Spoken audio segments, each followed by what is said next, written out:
Hello, beautiful soul family. Rebecca here, your vibe mentor. Welcome to Monday Mastery Intuitive Energy Reading, where we take a read on what we have just experienced this past week, what we're experiencing right now, and the guidance for how to move forward through next week. These, of course, are timeless messages. Yes, I will take a couple of minutes just to cover the solar weather and anything else that we have experienced or will experience in the next week. And then beyond that, the guidance for how to move forward could find you in a different moment, in a different time and space. And so just trust that whenever you find this, this is meant for you. So how are you feeling? I would love to hear from you. Please let me know in the comments below. Give me like a scale of 1 to 10, 10 being amazing, 1 being things are challenging. Let me know where you're at, because the energies have continued to be very, very challenging, very, very heavy and dense. And we have seen many people exit the planet in the last 2 weeks-ish, and even many animals. And so that tells us that things are very, very difficult for a lot of people. And we haven't had a lot of solar weather or a lot of Schumann resonance activity to point to blame that on, if you will. Although we do have the equinox and some eclipses coming up. We'll cover that in just a minute. But we had a few M-class, maybe a handful of M-class solar flares yesterday. We had a minor or moderate, if you would say, Schumann resonance spike on both Saturday and Wednesday. I will also throw in that I am still feeling very under the weather. I would have thought it would have passed by now. We're on day 9, which is highly unusual for me. So what that also continues to stress is the pressure that we are under, the body, the physical body, and how things have come in and subsided and yet continue to peak again. It's almost as if we got better, and then there was a little lull of feeling pretty good, and then it as of last night, very much flared back up. So sustained challenges is what that says to me. And certainly I see that pattern in my clients as well. Very, very strange. Like I said, dense, just weird is really the only term I can come up with it. I'm not a big proponent of, seeing someone as coming after us or trying to keep us down, but it is difficult at times to feel like, man, this is just an uphill battle. Very strong sensations or suggestions or thoughts or energies around people losing hope. And for whatever it is for you, your darkest fears, your biggest worries, if you have felt like, I thought I had that under control, but it's back, or I had hope for the future and now I'm not so sure, or are my dreams really coming true? I've done all the work, I've done all the manifestation, it should be here by now and it's not here yet. Maybe it's not coming for me. That feeling of a challenged hope, right? It is challenging to continue to have hope. And that question of what if it never, right? What if it never happens for me? What if it never gets better? What if it never, fill in the blank? It is challenging, and yet it is not hopeless. Don't lose hope. Don't lose faith. Don't exit, because it will get better. And these moments of what if it never gets better, they are fleeting. They will pass. This does not have to last forever. And yes, it takes a lot of energy to transmute those kinds of feelings, that energy, that belief, but it is possible. And you can rise out of it after just a couple of days. Take care of yourself, put your feet on the ground. And know that sometimes these lower energies are part of anchoring in the higher energy. And in order to step into that higher timeline or that higher version of yourself, we have to feel and release those lower emotions. So this is all part of the process. We are coming up on, like I said, the equinox, which is at 11:06 p.m. on March 19th.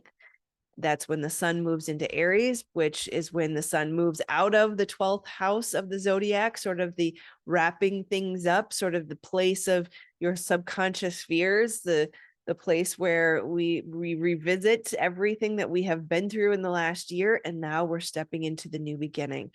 And it's really interesting that this is so closely timed to the eclipse, which will be on the 25th, which is 7 days from now. And the eclipse on the 25th is at 3 a.m. Eastern at 5 degrees Libra. So we will be talking during the eclipse next week, 7 days from now.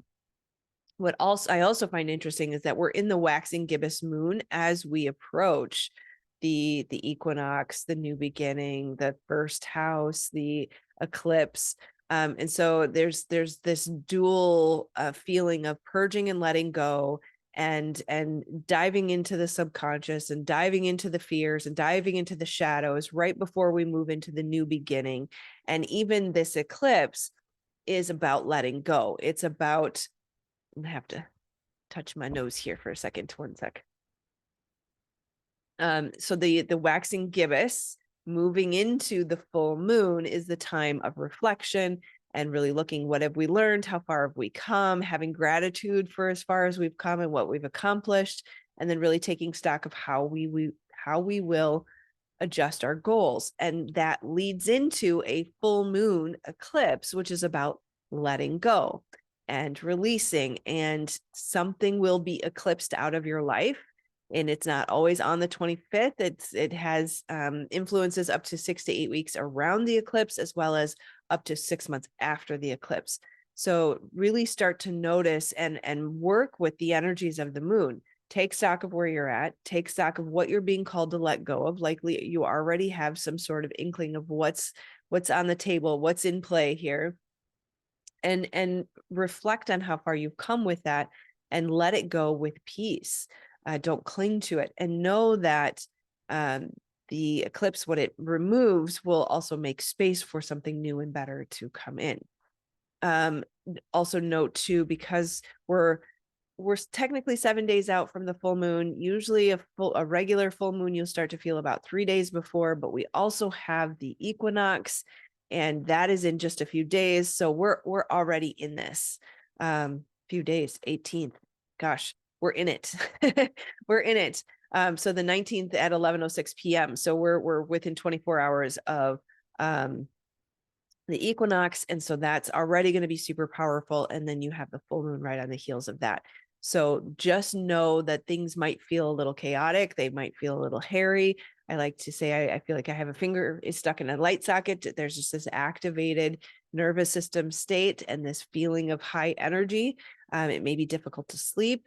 You may be struggling to recover from illness or colds, or maybe even just feeling the pressure of the weight of change.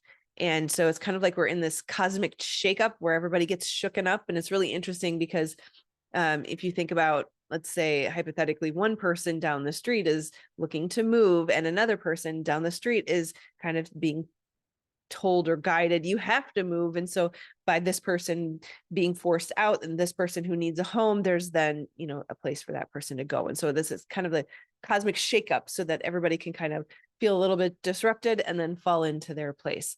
And so just keep your head down. If people are acting crazy, which they are here, I don't know about where you are, but really steer clear. Let them have their moments. Put your feet on the ground, detox, cleanse, rest, sleep, meditate, find stillness, find peace, find calm, and know that this too shall pass. We do have the second of the eclipses come in pairs, sometimes threes, this time luckily only two. We have the second of the eclipses on April 8th. So know that when we're in these, especially the in-between of the two eclipses, it can feel very unnerving. And so this is not you. Putting feet on the ground can be one of the most impactful things for grounding that energy that can just feel so chaotic and unstable. Remember that your belief is everything, especially in these moments that things are getting shaken up and you're going to be presented with a few opportunities. It does not mean you have to take anything that does not resonate as right for you, although sometimes you will feel forced into things. Remembering that this is co-creation, that you get to say that house doesn't work, this house does. That job doesn't work, this job does. You ultimately are the authority in your life, and your belief around how this will go is everything. If you have unhealed trauma and you live in hypervigilance and you have the tendency to move through things with fear or from fear, you make decisions based on fear, then you are likely going to be jumping out of the fire pan and into the fire. Don't let that happen. Remember that you are the ultimate authority in your life. You, in conjunction with the divine, get to say yes to this and no to that.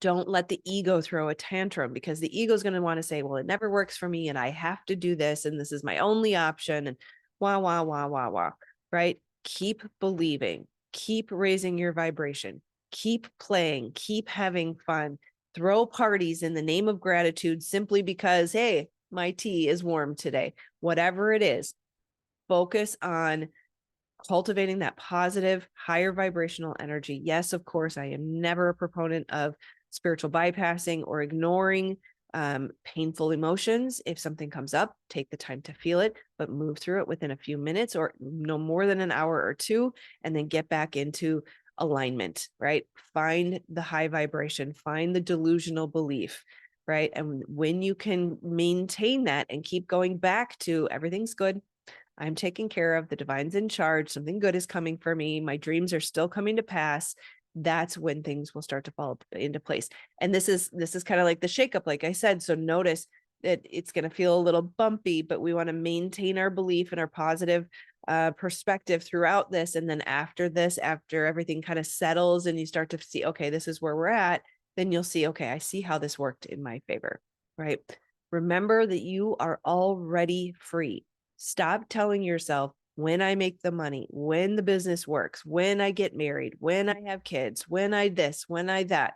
Don't let the ego tell you these stories about how you're not free or can't be free until. Take your power back from that thing that you have given your power to. As within, so without means you are the creator. Therefore, nothing outside of you can be in power and authority over its own creator. Right? So really remember that. High vibe, happy, fun, play. These are all choices. These are all choices. And I know it's difficult. I know it feels unfamiliar. I know it feels foreign because it is not common in the world to have a habit of play, to have a habit of fun, but we get to choose that. And I'm with you in this one. This is foreign to me, and yet I'm going to do it. I'm committed to it. That's what the divine is calling for. Who would have thought that we're being called to have more fun, to have more parties, to have more gratitude, to have more play? It's really not such a bad thing when you think about it, right? So no more, when this happens, I'll be X, right?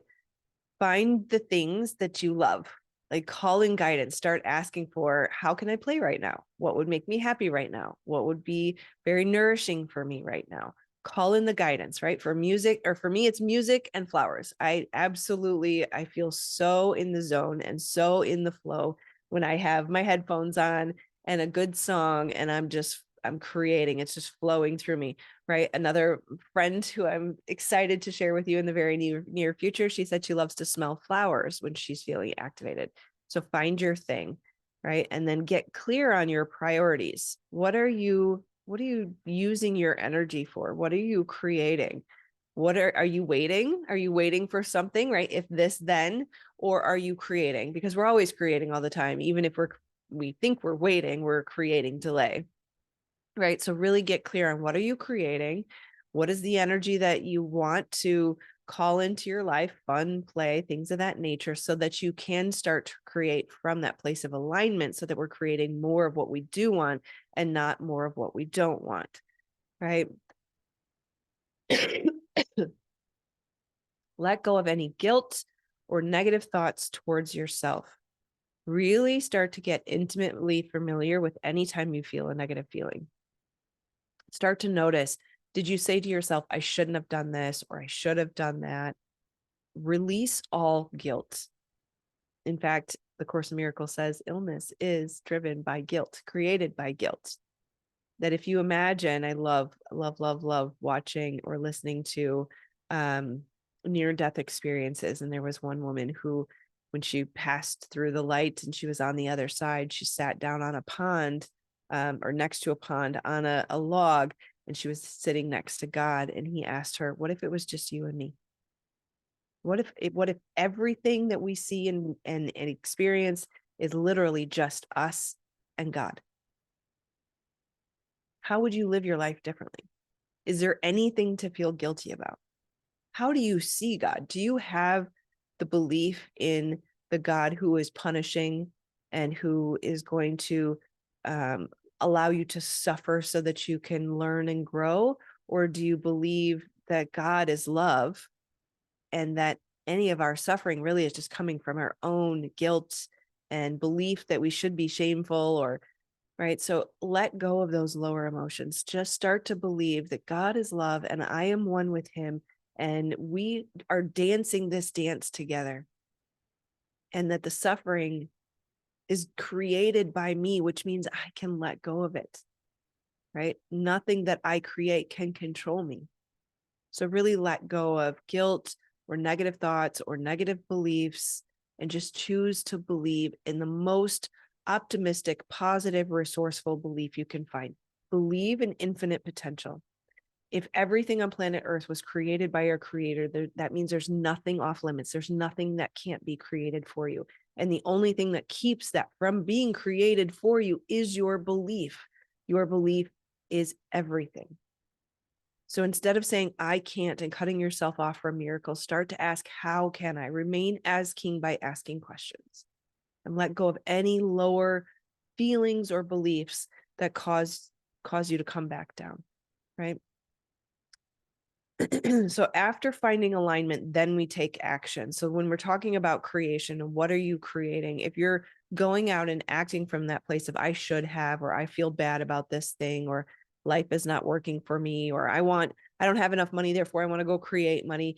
We're creating more of the same. We're creating from a place of lack. So really get focused on the fun, the play, the high vibration, transmute the crap out of this energy. It's hard. I know.